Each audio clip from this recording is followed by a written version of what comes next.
What's going on, everybody? Happy Friday. Welcome to Hockey Playoff Edition. Do you guys miss us? Well, I hope you guys did because we're back and we're going to end the week on a strong note. I'm Miguel Mike Medina. This is my guy, Jim Biringer. Jim, four overtime periods. It's crazy, man. Yo, I got the coffee. I need a lot of it today. What a marathon game. Four overtimes, Florida Panthers, Carolina Hurricanes. Look, we thought it was over in the first overtime. Ryan Lundberg with the goal comes back, goalie interference. It's the right call, regardless if you want to debate goalie interference. And then we played on and on and on until about 10 seconds left in the fourth overtime period. Matthew Tkachuk sends everybody home. He walks off. He's like, forget the celebration. I want to go down the tunnel. I want sleep and I want food. And he wants to be out the building. Ladies and gentlemen, Elvis left the building. It was unbelievable, man. Talk about starting the conference finals on a big bang, and that was it. And I feel happy once again that for the second consecutive series in favor of the Florida Panthers, I predicted it. The final score, they won 3-2. I did not expect four overtimes, but both goalies, they stepped up huge. I mean, Sergei, he saved 63 shots. 34 of them came in overtime. Frederik Andersen, who's been sensational throughout this postseason, he made 57 saves for Carolina. It was Andersen's first loss of the postseason. He entered this series 5-0 in 6 starts. But, they got to keep their heads up. Both goalies stepped up to the plate when they needed to for so long. They were Iron Men. That's how I can describe both goalies. They were Iron Men. So Florida is 5-0 in overtime in the postseason. This is a team you do not want to face in overtime at all. I mean, and the way things is going, Florida sports, man, they just been on fire. They've been on fire, and especially when we're talking about number 8 seed, the Florida Panthers. So, but they're off to a strong start. Matthew Tkachuk got ice on his veins, came through in a clutch, and he said it that this is his favorite goal so far of his life. Yeah, look, that was a nice goal too. Sometimes when these overtimes drag and drag and drag, and they go on, it's usually not a pretty goal that wins it. This was a pretty goal. It was a nice shot over Frederik Andersen. And look, Sergei Bobrovsky's locked in right now. Freddie Andersen was great. Carolina scored 2 goals on a power play. The Panthers do not go away. They're the cardiac cats for a reason. South Florida is buzzing with the Miami Heat now, the Florida Panthers. These guys are playing great. They have that 2012 LA Kings feel to them. And look, probably the guy that probably is going to have some nightmares for a while is Seth Jarvis in the first overtime. He has an open net, rings one off the post.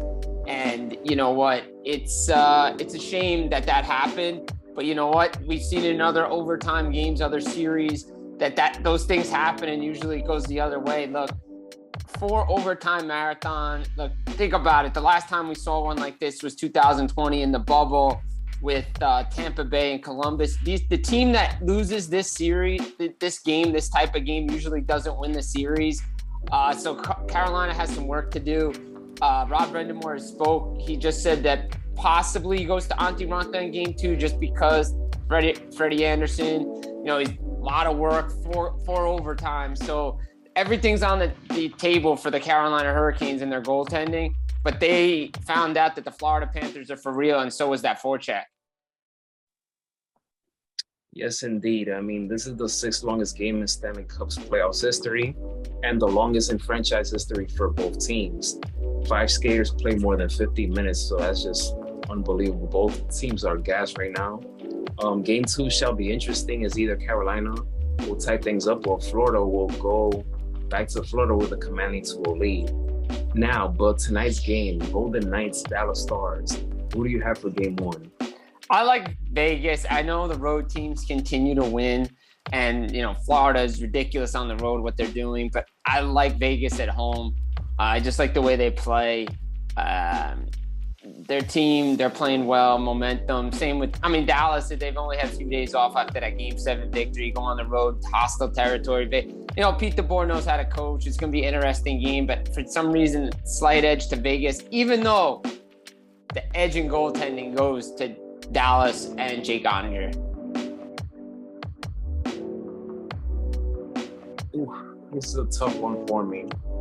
I'm going to have to say in a tight, close game, I'm going to go with Vegas Golden Knights in this game. I like both teams. It's an interesting matchup.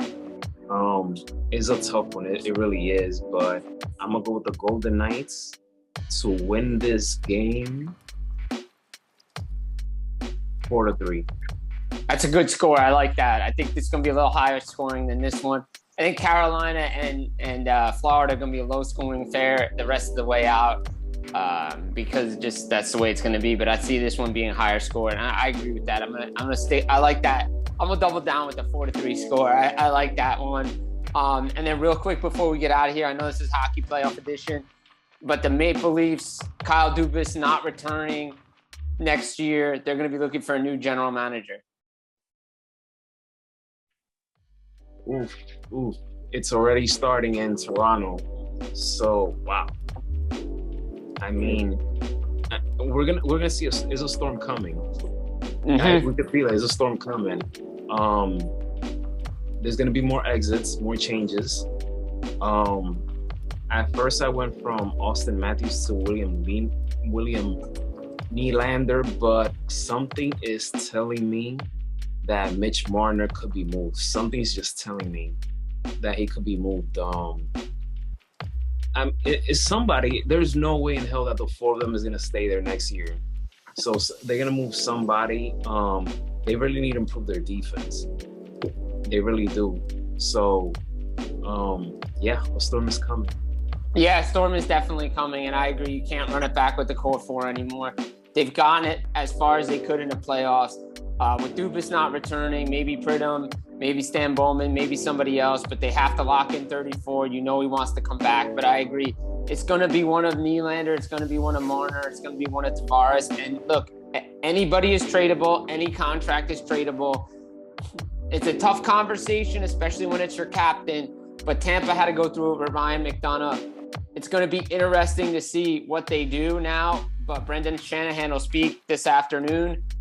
A direction for the Toronto Maple Leafs, but a storm is coming up there.